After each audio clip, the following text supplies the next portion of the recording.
University మంచి భవిష్యత్తు కోసం తెలుగు విద్యార్థులు ఇష్టపడే యూనివర్సిటీ.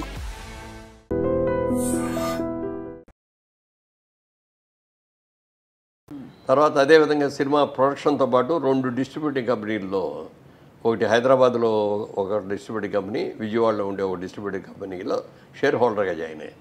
అప్పుడు నాతో పాటు నేను ఒక్కడే కాదు, ట్రస్ట్ గారు జాయిన్ అయ్యారు, సోన్ బాబు గారు జాయిన్ అయ్యారు, దాసర్ గారు జాయిన్ అయ్యారు, అందరూ కూడా ఇందులో ఇట్లో జాయిన్ అయిన వాళ్ళే.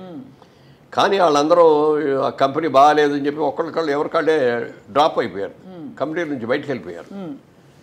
నేను ఆ కంపెనీలో నాకు అసలు ఆ కంపెనీలో వాళ్ళ ఆఫీస్కి వెళ్ళి కూర్చోవడం కానీ ఎప్పుడు కూడా జరగలేదు నాకు. ఎప్పుడో సంవత్సరానికి ఒకసారి ఎప్పుడు బాగుంది బాబు మన కంపెనీ అయినా ఆయన చెప్తే అలాగే అండి అనేవారు తప్ప ఎక్కడ ఏ రోజున ₹1 ఇదిగో లాభం వచ్చింది ఈ సంవత్సరం మీరు తీసుకోండి అని కూడా ఇవ్వలేదు. తర్వాత ఇట్లా జరిగింది అని తెలిసిన తర్వాత చాలాసార్లు ఆయన దగ్గరికి లేవండి నా అకౌంట్ తెలిసేయండి సార్, నేను విత్డ్రా అవుతాను కంపెనీ నుంచి అంటే, అదే బాబు నీ అకౌంట్ చేస్తామని చెప్పి చేయలేదు. ఆయన చనిపోయారు. చనిపోయిన తర్వాత ఆ కంపెనీ మీద ఉన్న అప్పులన్నీ నా మీదకి వచ్చారు. నాకేంటి సంబంధమే, మీరెవరో నాకు తెలియదు, నేనెవరో మీకు తెలియదు, మీరు నా దగ్గరికి వచ్చారండి, మీరు కంపెనీలో పార్ట్నర్ కదండి, మరి మీరే తెలుసాలి. మాట్లాడితే నిజమేనండి, అది కంపల్సరీ మన మీద ఆ బాధ్యత పడుతుంది. అప్పుడు అందరిని పిలిచేసి నేను మీకు సంబంధం లేదు, నేను తీసుకోలేదు, అయినా మీరు కట్టాలంటున్నారు కాబట్టి మీరు కట్టిన డబ్బుకి నేను వడ్డీ ఇవ్వను. ఫస్ట్ నెంబర్ 1 అసలు అమౌంట్ ఎంత అయితే ఆ అమౌంట్లో 50% ఇస్తాను నేను అంతకంటే ఎక్కువ ఇవ్వలేను, నా దగ్గర అంత సంపాదన కూడా లేదు. దానికి మీరు ఇష్టం అయితే ఇచ్చేస్తాను, లేకపోతే నేను ఇవ్వలేను, మీరు ఏం చేసుకుంటారో చేసుకున్నాను. అలా 6 రోజులు ఆలోచించుకొని సరే అంతా ఇవ్వండి అన్నారు. అది అప్పటికి ఇచ్చేస్తే అప్పుడు దాకా నేను సంపాదించింది సరిపోయిందండి. అంటే మాటకు నిలబడాలి కదా కంపెనీ అయిన తర్వాత. నిర్మాతగా మారి మీరు 25 సినిమాలు తీసారా సార్? 25లో అన్నీ మీరు అన్నట్టు చాలా గొప్ప సినిమాలు. అతడు లాంటి సినిమా నిర్మించారు. అతడు మీరే కదా సార్ నిర్మించింది? అతడు. అలాంటి తర్వాత ఎందుకు మీరు విరమించుకున్నారు? అంటే అతడు సినిమా అయ్యేటప్పటికి ఏమైందంటే పొలిటికల్గా నా మీద ఫోర్స్ తీసుకొచ్చి బలవంతంగా తీసుకెళ్లారు రాజకీయాలకు. మీకు ఇష్టం లేదు సార్? అస్సలు ఇష్టం లేదు. ఎందుకు సార్? ఎందుకంటే మా నాన్నగారు చిన్నప్పుడు ఆ రాజకీయాల్లో ఉండటం మూలంగా ఫ్యామిలీ దెబ్బతింది అనే ఫీలింగ్ మనసులో చాలా ఎక్కువ ఉంది. తర్వాత సినిమాల్లోకి వచ్చేటప్పటికి ఏమైనా ఏంటంటే సినిమా యాక్టర్ అనేవాడు ఎవరైనా సరే ఓ పార్టీకి సంబంధించిన వాడు అని అంటే అతని పార్టీలో సినిమా చూడరు కదా మనని. మన పార్టీ వాడు అనేది మన సినిమా చూడొచ్చు, అదే చూడరు. మన మూలంగా ప్రొడ్యూసర్ ఎందుకు ఇది అవ్వాలి అనేది చాలా గట్టి భావన అది.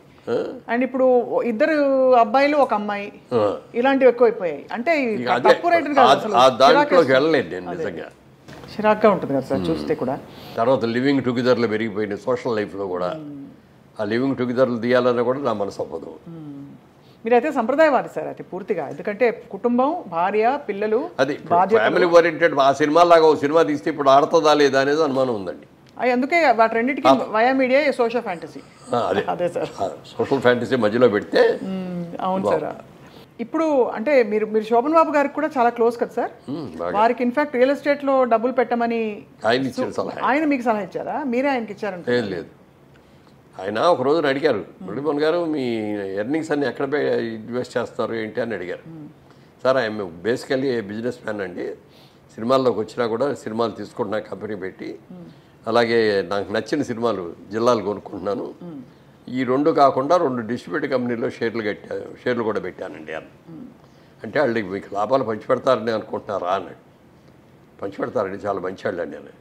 మిమ్మల్ని మీ అంత పిచ్చాళ్ళు ఎవరో ఉండరు, వాళ్ళు కష్టపడి సంపాదించి ఆ డబ్బుల్ని మీకు పంచుతారంటే వాళ్ళు తినగా ఏమైనా మిగిలితే మీకు ఇస్తారు ఎవరు ఇట్లా అన్నాడు. కాదండి అన్న. మొత్తానికి 2 కూడా ఫెయిల్ అయిపోయాయి.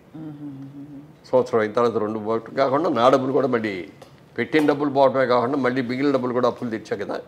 అప్పుడు మళ్ళీ ఆయన దగ్గరికి వెళ్ళి అడిగేమండి, మీరు చెప్పినట్టే అయింది, మీరు నాకంటే సీనియర్ హీరో, నాకంటే పెద్ద హీరో, నాకంటే ఎక్కువ రెమ్యూనరేషన్ తీసుకుంటున్నారు, మరి మీ డబ్బులంతా ఎక్కడ ఇన్వెస్ట్ చేస్తున్నారండి అని అడిగితే అప్పుడు చెప్పాడు ఆయన, ఈ ప్రపంచంలో 3 వంతులు సముద్రమే ఉంది, 1 వంతే భూమి.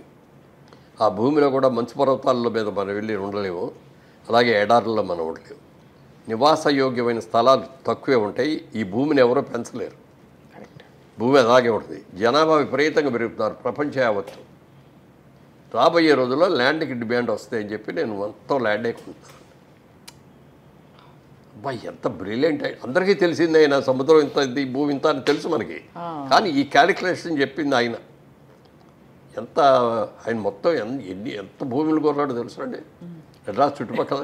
ఎంత సార్ సుమారు? అసలు ఐడియా కూడా లేదు నాకు. అడిగాడు అంటే ఆయన 5,000 పెట్టి ఎకరం 5,000తో కొన్నాయి, వాళ్ళు 5 కోట్లు అయింది. బాబా బాబా బాబా. అంటే ఎన్ని వందల ఎకరాలు కొని ఉంటారు ఆయన? చెప్పడం కష్టం కదా. ఎవ్వరికీ చెప్పేవాడు కాదు. ఎక్కడ పోయే ఆస్తులన్నీ వాళ్ళ వారసులకు వెళ్ళాయి చెందయ్య? అంతే కదా, కొడుకున్నాడు కదా, కొడుకు కూతుళ్ళు ఫ్యామిలీ ఉన్నారు, వాళ్ళకే వెళ్ళేది, బయట ఎక్కడికి పోలేదు. ఆయన ఇవి తప్ప ఏమి డిస్కస్ చేయలేదు సార్ ఇప్పుడు ఆయన జీవితం గురించి? అంటే అప్పట్లో జయలలిత గారిని అవి మాట్లాడేవారు కాదు, కానీ ఎప్పుడో ఒక్కసారి మాత్రం అన్నాడు. చాలా హ్యాపీగా ఫీల్ అయ్యేవాడిని. అది అంటే ఒక వండర్ఫుల్ వైఫ్ లాగా అనిపించేది ఆవిడ నాకు, జయలలిత గారు. బట్ దెన్ దేవర్ మ్యారీడ్ కదా సార్? అంటే దేవర్ అంటే ఒక బంధంలో ఉన్నారు. అంతే కదా, మ్యారేజ్ అని చేసుకోలేదు.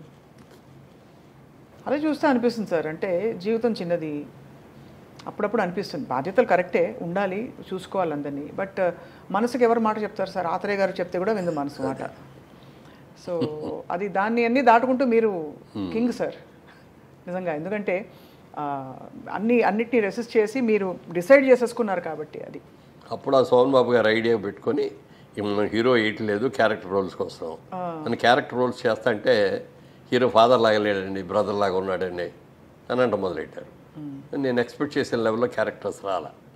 ఇప్పుడు మనం ఇంక దీని మీదే బేస్ అయితే మనం దెబ్బతింటాం, ఉన్నదంతా తిరతా కూర్చుంటే బిజినెస్ చేయాలని అప్పుడు హైదరాబాద్ షిఫ్ట్ కూడా అయ్యాం కాబట్టి అప్పుడు సోమన్ బాబు గారు చెప్పిన ఐడియాతో రియల్ ఎస్టేట్లోకి దిగడమే కాకుండా రాణించారు సార్. అసలు హౌ టు రాణించారంటే అందరు కూడా వద్దన్నారు ఇక్కడికి రాగానే. ఇక్కడ అన్ని మోసాలు, గోండాయిజం చాలా ఉంటుందండి. నెక్స్ట్ అదే అడగబోతున్నాను. అమ్మిన పొలాన్ని మళ్ళీ ఇంకోటి ఇవన్నీ డబుల్ రిజిస్ట్రేషన్, ట్రిపుల్ రిజిస్ట్రేషన్ జరుగుతాయండి అన్నాడు. నేను మాత్రం అలా చేయను.